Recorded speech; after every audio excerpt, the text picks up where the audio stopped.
ისა და გზების ასოციაციის თავმჯდომარე დავით მეცხეშვილია ჩვენი სტუმარი. მოგესალმებით დავით. დღეს ბევრ თემას შევეცდებით რომ შევეხოთ. ეს არის ჯარიმების დანიშნულება, გავრცელებული დარღვევები და მათ შორის გაზრდილი ავტოსაგზაო შემთხვევები და მე მინდა რომ სწორედ აი ამ ბოლო თემით დავიწყო, იმიტომ რომ ბოლო დღეების განმავლობაში ძალიან ბევრი მძიმე შემთხვევის შესახებ გახდა ცნობილი და არაერთი მსხვერპლი სამწუხაროდ ყავს აი ამ ბოლო დღეების სტატისტიკის მიხედვით. რა ხდება ჩვენს თავს, რატომ არის ესეთი ხშირი და ესეთი გავრცელებული ამდენი უბედური შემთხვევა საქართველოში? მშვიდობისა, მადლობა მოწვევისთვის. ჩვენ გქონია საშუალება ამ თემებზე გესაუბრა, საგზაო შემთხვევების მიზეზებზეც. მე მინდა რომ რაღაცებს ცოტა სხვა კუთხიდანაც შევხედოთ, მათ შორის საზოგადოების ჩართულობა სად უნდა იყოს და სადაც ჩვენი როლი ყოველდღიურ ცხოვრებაში, რას უნდა ვაკეთებდეთ თითოეული ჩვენთაგანიც, მათ შორის რომ მდგომარეობა იყოს უკეთესი. მაგრამ თავარი რაც იკვეთება და ჩანს, ზოგადად არის ის, რომ კანონის აღსრულება გზებზე არ არის ეფექტიანი. ეს უკვე ბოლო წლებმა ძალიან კარგად დაგვანახა. და გზებზე კანონის აღსრულების ეფექტიანობა ნიშნავს იმას, რამდენად მძღოლი, რომელიც არ ღვევს, მაგალითად, ან პირი, რომელიც არის თრობის ქვეშ საჭესთან, ან ისეთ დარღვევაზე მიდის, რომელიც იწვევს სხვა ადამიანების სიცოცხლის ხელყოფას და მათ შორის მისივე ოჯახის წევრების, რამდენად ეფექტიანია კანონი მათ წინააღმდეგ, ხო? რამდენად არის დაცული იმ ადამიანების სიცოცხლე გზებზე, რომლებიც კანონს იცავენ, რომლებიც არაფერს არ აშავებენ, მაგრამ რამდენად არიან დაცულები ისინი სხვების მხრიდან, ხო, ვინც აგრესიულად მართავს საჭეს, ვისთვის ეს კანონი არაფერია და ასე შემდეგ. სამწუხაროდ სუსტია კანონის აღსრულება გზებზე ამ მიმართულებით და ამას აქ კონკრეტულად ერთი მაგალითიც რო განვიხილოთ, თავარი დარღვევა და საერთაშორისო ექსპერტების შეფასებით კვლელი დარღვევა არის სიჩქარის გადაჭარბება. ზოგადად, ანუ ეს არის დარღვევა, შეიძლება საგზაო მოძრაობის წესები დაარღვიოს ზღოლმა, მაგრამ ის ფატალურად არ დასრულდეს შემთხვევა, იმიტომ რომ სიჩქარე იყოს დასაშვებ ზღვარში, მაგრამ თუ სიჩქარის გადაჭარბებასთან გვაქვს საქმე, კიდევ საკითხავია სიჩქარე რამდენი უნდა იყოს ოპტიმალური, დადგენილი და ამაზე შეგვიძლია ვისაუბროთ. ამ შემთხვევაში ხშირად საგზაო შემთხვევა სრულდება ფატალურად, როცა ჩვენ გვაქვს სიჩქარის გადაჭარბება. და აი კანონი სად არის, ხო აქ? დღევანდელი მოცემულობით კანონის აღსრულება გზებზე სიჩქარის გადაჭარბებასთან მიმართებაში, ანუ ეს არის მთავარი დარღვევა, რომელიც კლავს ადამიანებს, არ არის მიბმული ქულათა სისტემა მართვის მოწმობის. კამერებზე, ხო? დღეს ძირითადად სიჩქარის გადაჭარბებას ადგენს სექციური რადარები, კამერები და ავტომატიზირებულად ხდება პრინციპში ამ სიჩქარის დარღვევის დადგენა. ეს ძალიან კარგია, ეს თანამედროვე ტექნოლოგიები და მისაღებია, მაგრამ ეს თანამედროვე ტექნოლოგიები არ არის ბოლომდე დანერგილი. რაც იმას ნიშნავს, რომ მას ვისაც აქვს შემოსავალი ან ფინანსური საშუალება არა პირდაპირი გზით, მაგრამ ის ძალადობს საგზაო მოძრაობის სხვა მონაწილეებზე, იმიტომ ის მოძრაობს 180-ით, ის მოძრაობს 200-ით, აიძულებს ხვებსაც და არღვიოს საგზაო მოძრაობის წესები, შემდეგ გადაიხადოს ეს ჯარიმა და იმავე წუთზე კიდევ დაარღვიოს. მერე ისევ გადაიხადოს ჯარიმა, ანუ რეალურად იყიდოს დარღვევის უფლება. ხო, ეს ნიშნავს იმას, რომ საგზაო მოძრაობის მონაწილეები არიან არათანაბარ პირობებში საგზაო მოძრაობისას, რაც არის ძალიან სერიოზული წამახალისებელი ფაქტორი ისეთი საგზაო შემთხვევების, რომლის შედეგადაც სამწუხაროდ ჩვენ გვაქვს ხოლმე მსხვერპლი, ხო? ესე იგი, რა უნდა მოხდეს ამ შემთხვევაში, რომ საგზაო მოძრაობის მონაწილეები უნდა გათანაბდნენ კანონის წინაშე, ქულათა მართვის სისტემა მართვის მოწმობაზე ქულათა სისტემა იყო ერთ-ერთი ამის საუკეთესო საშუალება, იმიტომ რომ ადამიანს დაუშვათ ფინანსური შესაძლებლობა რა აქვს, მიუხედავად იმისა, ის კანონთან თანაბარ გარემოში არის, ხო? იმიტომ რომ მართვის მოწმობის დაკარგვის მაინც ყველას ეშინია თანაბრად. რიდი იმის რომ მართვის მოწმობა დაკარგოთ უფრო მეტად არის, ვიდრე თუ თქვენ გაქვთ ფული და ჯარიმის ყიდვა პრაქტიკულად შეგიძლიათ. პროცესუალურ თუ პირობებთან არის. აი ეს არის ერთი მთავარი ერთ-ერთი ყველაზე მთავარი პრობლემა, რომ თანამედროვე ტექნოლოგიები ბოლომდე დანერგილი არ არის კანონის აღსრულების ნაწილში.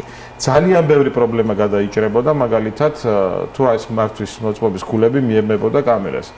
ჯარიმაზეც თქვათ, ხო, აი ჩვენ მივიდოდეთ გვესმის რაღაცაზე გაიზარდა, ან შემდეგ შემცირდა, ხო, ეხლა ან რატომ გაიზარდა, ან რატომ შემცირდა, ხო, ეს უნდა დავსვათ მაშინ კითხვა, რა შეიცვალა როცა შემცირებული იყო, შემდეგ ხო გაიზარდა, მე რა შეიცვალა და ისევ რატო უბრუნდებით საწყის გომორ. საერთოდ ესეთი რაღაცები კოლკოლებს ეყრდნობა, ესეთი გადაწყვეტილებები და არ შეიძლება რომ თქვენ და მე აი ხა დავსწრეთ და გადავწყვიტოთ რომ რაღაცაზე ჯარიმა იყოს 240 ლარი და თქვენ მითხრათ თუ არა რა, მოდი 240 ნუ იქნება, მოდი იყოს 180. ესე არ წყდება ესეთი საკითხები.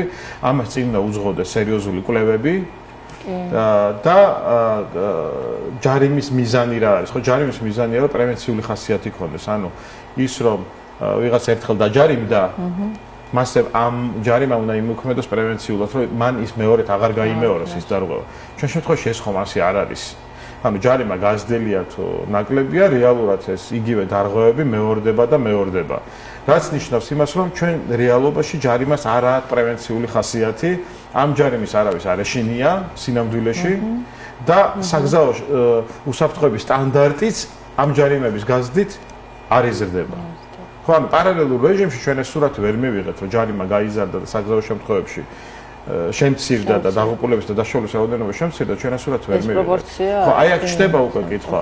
რა უნდა გავაკეთოთ? უნდა გავაკეთოთ ის, რომ თანამედროვე ტექნოლოგიები დაინერგოს გზებზე კანონის ახსულებაში. და თუ სხვა ქვეყნებში რა პრაქტიკაა ამ მიმართულებით? სხვა ქვეყნებში გვაქვს ესეთი პრაქტიკა, რომ თანამედროვე ხა ტენდენცია მსოფლიოში, აი ყოველს თანამედროვე ტენდენცია არის შვედების მიერ ინიცირებული, ეს არის Vision Zero, ანუ ქართულად კარგი პირდაპირ თარგმანი არ გამოდის, მაგრამ გულისხმობს ნულოვან დაღუპულს გზებზე, ხო, თარგმნიან ხოლმე რომ ნულოვანი ხედვა და ეს ცოტა ცუდად გამოდის, იმიტომ რომ ესე იგი არა გაქვს ხედვა, სავით გამოდის და შემთხვევაში პირიქით არის, იმდენად ძლიერია ხედვა.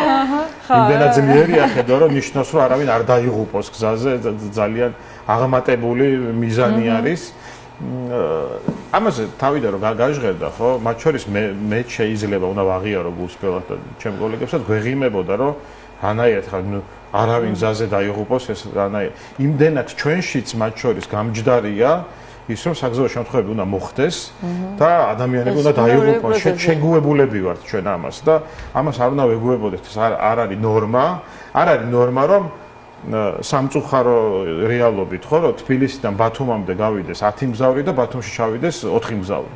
ეს არ არის ნორმა, ეს არ არის ის ხარჯი, რომელსაც თუ ხარკი, რომელსაც უნდა ვიღებდეთ A-დან B პუნქტიდან გადაადგილებისას, ხო? ანუ მობილობა არ ნიშნავს იმას, რომ სიცოცხლე შეწირო ერთი ადგილიდან მეორე ადგილზე გადაადგილებისთვის. ეს კარგად ესმით საერთაშორისო საზოგადოებაში, საერთაშორისო ინსტიტუციებში, ამიტომ დასახეს მიზნად ეს ნულოვანი ხედვა და რას გულისხმობს, ხო? ეს არის აქ თავარი.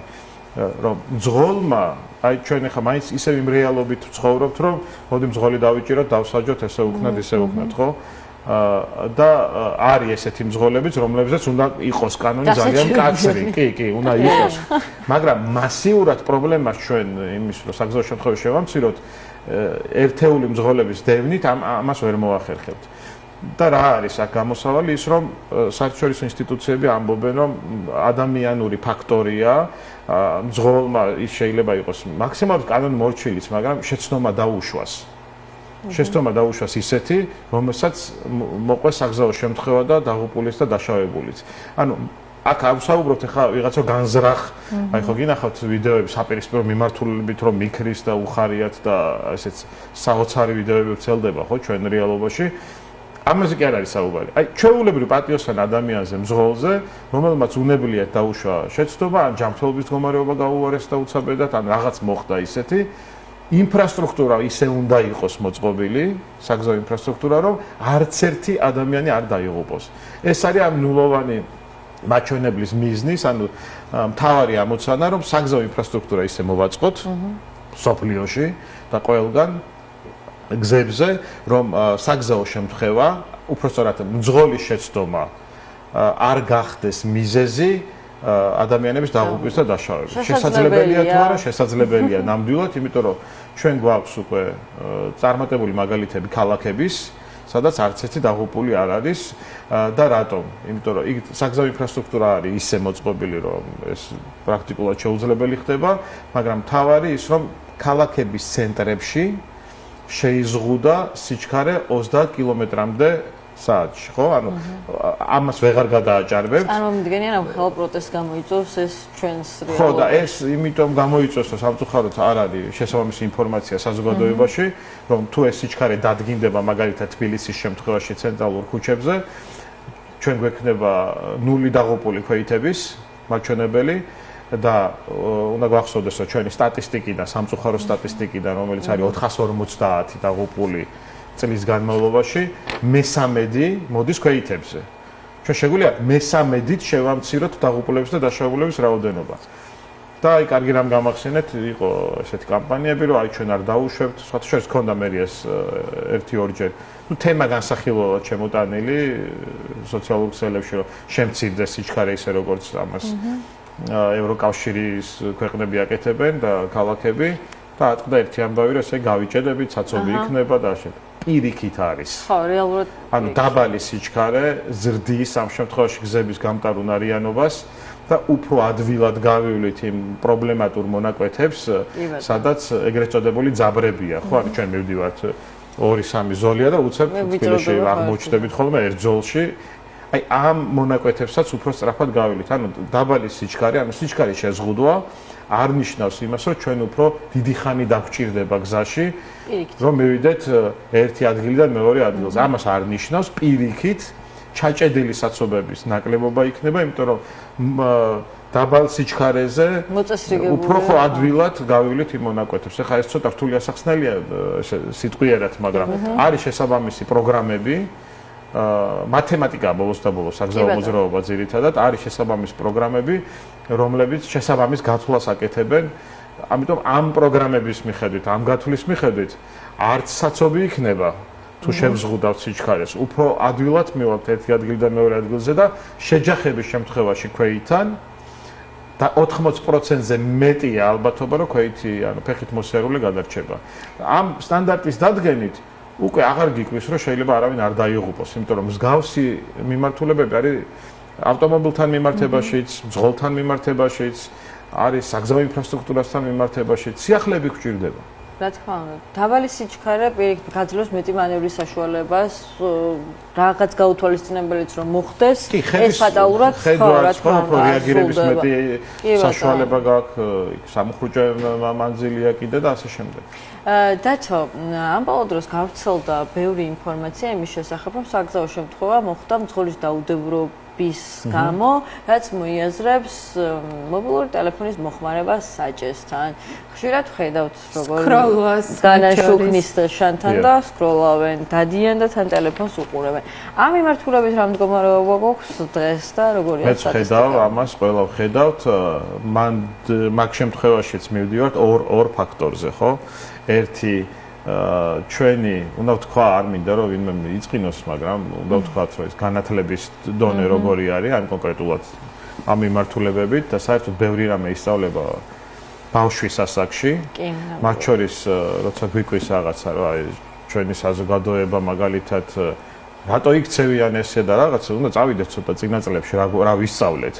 ჩვენ ვისწავლეთ და ცუდად ვიქცევით, თუ არ ვისწავლეთ და არ ვიცით როგორ მოვიქცეთ. აქ ხო აქ უნდა გავიდეთ, ხო უნდა ჩვენ განზრახ ცუდად ვიქცევით, ანუ ვიცით, კარგი ქცევა რა არის და ცუდად ვიქცევით, თუ რეალურად არ გვისწავლია უბრალოდ და არ ვიცით როგორ უნდა მოვიქცეთ. ხშირად ის მომენტიც არის, რომ აი ბავშვების თემას უნდა შევეხოთ და იმ განათლების ჯაჭვს.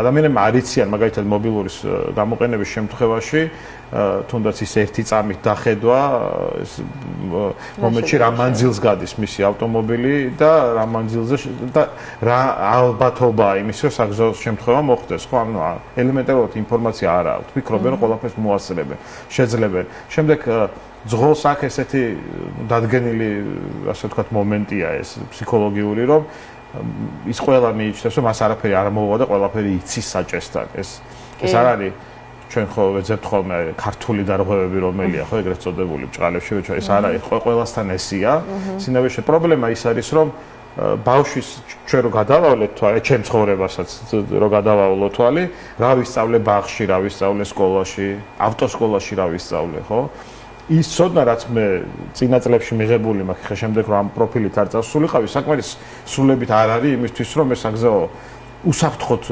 ვიმოძრავო გზებზე, მათ შორის ფეხით.